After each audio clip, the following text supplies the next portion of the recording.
Hey, good morning to everybody. Happy Saturday. It's Daryl here. It's 6 a.m. here in Connecticut on the East Coast, and I am fired up this morning. Gov Desantis, Florida. Yesterday, he opened up all bars and restaurants in Florida. Florida being one of the highest states now with new cases. Yesterday, Friday, they had almost 3,000 new cases just yesterday. I believe 197 deaths just yesterday from COVID-19. And he is opening up all bars, restaurants, full capacity, no masks. Now, it's gone down a little bit. It started to go down a little bit in Florida. Florida was the second hotspot. We all know that. They were up to, I believe it was 12,000 new cases every day. Now they're just down to 3,000 new cases a day. They're about maybe third overall in the country for new cases, second or third. They're way up there. And one of the highest with daily deaths, or the highest in the country with daily deaths from COVID-19. And the governor of that state sees fit to open up all bars and restaurants 100%. And not only that, but make it illegal for a town, a county, or a store to fine somebody if they demand that somebody wears masks, to punish people for not wearing masks. In other words, he's making it illegal for me to protect myself. If I have a store in Florida and I want my customers to protect themselves and protect me from COVID-19 and demand that my customers wear a mask, I can't do that. I cannot protect myself. I have to put my life in danger on the altar of Donald J. Trump. That's where we're at in this country. Think about this. If Trump is this okay? First of all, is this about the economy? Because we know bars, restaurants, especially Florida demands heavily on tourism and that for its economy. But is this about the economy? Is fining people, if a store or a bar or a town wants to protect themselves, demand that their citizens or their patrons wear a mask, isn't it that their right? Is that about the economy? I don't think so. This is all about appeasing their cult leader, Donald J. Trump. That's where we're at in this country now. So yesterday, no masks, 100% wide open. Here in Connecticut, a blue state, just in the last week, our governor, a Democrat governor, imposed a $100 fine for anyone not wearing a mask in any store, in any public place. Pretty much the exact opposite. And our numbers are at the lowest in the country, although we have seen an uptick, and that is due to schools opening and to sporting events or to situations off-campus parties and stuff like that. We've seen a direct uptick in contact tracing going back to people ignoring this stuff. So, what can you take from this? That Donald J. Trump and his Republican servants are willing to put up their lives, their families' lives. They are willing to put their lives on the altar for Donald J. Trump's reelection. If they're willing to give up their lives, what makes you think that they are not willing to take away somebody's right to vote, to mess with their right to vote? If they're willing to let somebody to demand that somebody not have the right to protect themselves from a known virus. I don't often come on here and say that something's 100%, that I'm 100% sure or 100% right about this, and somebody else is 100% wrong. But I'll say it now. Masks are, without a doubt, they prevent deaths. What Governor DeSantis is doing here is going to cause the death of Florida citizens, without a doubt. I'll say that 100% with 100% surety.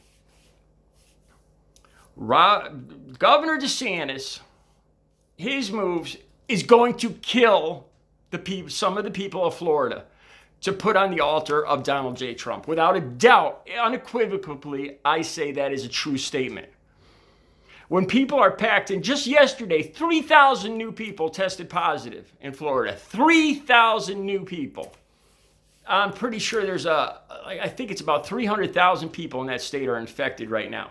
And you're going to open all the bars and restaurants 100% with no masks. What do you think is going to happen? Or do you think it's just a hoax? Us Democrats are just making it up. The Republicans and Donald Trump are willing to don't have a problem. I'm not even going to say gambling. It's not even gambling. It's a sure thing that people are going to lose their lives from this. So what makes you think for 1 second that it's not above Donald Trump or any of his cronies to take away somebody's right to vote, to throw away ballots, to not count mail-in ballots? I'm telling you guys, I guarantee Donald Trump is going to deny mail-in ballots. What are we going to do when that happens? Is somebody going to come running to our rescue? Maybe the Senate? Maybe we should just sit back because our government will do the right thing in the end. So, it's scary, but they're going to take care of it. They're going to protect us because they've shown a history of doing this over the last 3 years? No. The Republican Senate has bent over for every move that Trump has made. Happily spreading their cheeks. There goes the monetization. So the Senate's not going to save us, so maybe it'll go to the Supreme Court, and the Supreme Court will save us. Yeah, that's why Donald Trump and Attorney General Barr is making sure that there's going to be a solid 6 votes. He said this outright. He's got to get a justice in there because he's going to contest the results of the election, the mail-in ballots. He's going to do this. He's confirmed it. Not even over a month ago, and he said outright that he is going to use the Supreme Court to judge whether he should be president by throwing out mail-in ballots. And he's making sure to get a justice in there that will agree with him. Here you go. Here's a lifelong appointment. Now, in about a month or so, you're going to have put a judgment towards me that I'm president. Okay? Okay. That's what's going on here. Draining the swamp, right? Is that what we're doing now? But wait, maybe the Department of Justice will come to maybe they'll see that this is all wrong and illegal. Putting people's lives in danger in Florida, taking away votes, throwing away people's ballots. Maybe the Department of Justice will come to our savior, to save us. Because Attorney General Barr is going to do that? We can pretty much guarantee he's going to do the opposite of that. Nobody's going to save us but ourselves. Seriously. We need to start seriously fighting back. We now have a president that has no problem endangering our lives, gambling, throwing away our lives, lying to us about the danger of what's going on in this world, in this country. And for the first time in 244 years, we have a president that's willing to do away with democracy. That has said dozens of times that he plans on staying in office. He doesn't care if it's more than 8 years, 2 terms. No, but wait, he's just joking. It's a joke. No, it's not a joke. You know what? It's not a joke anymore. His supporters certainly don't think it's a joke. They'll tell us it's a joke. They'll tell us they're just owning the libs. It's not a joke anymore. We don't have the luxury of sitting back and waiting for somebody else to come and save us. We all need to stand up and start planning what we're going to do now. It's happening now. It's not going to happen on election day. It is happening now. Voter suppression, voter intimidation, setting up the legal groundwork to throw away mail-in ballots. Millions of mail-in ballots. Those 9 ballots, those supposed 9 ballots that got thrown in the supposed wastebasket, you better believe you're going to hear about that more. Because that's going to be the basis for throwing out millions or hundreds of thousands of mail-in ballots. We need to stand up and we need to take action on this. And if it means sit-ins, if it means protests, if it means taking over government buildings, if it means nationwide strikes and work stoppages, especially on Black Friday, we need to do this. We can't let this happen. It's up to us. And it's happening now.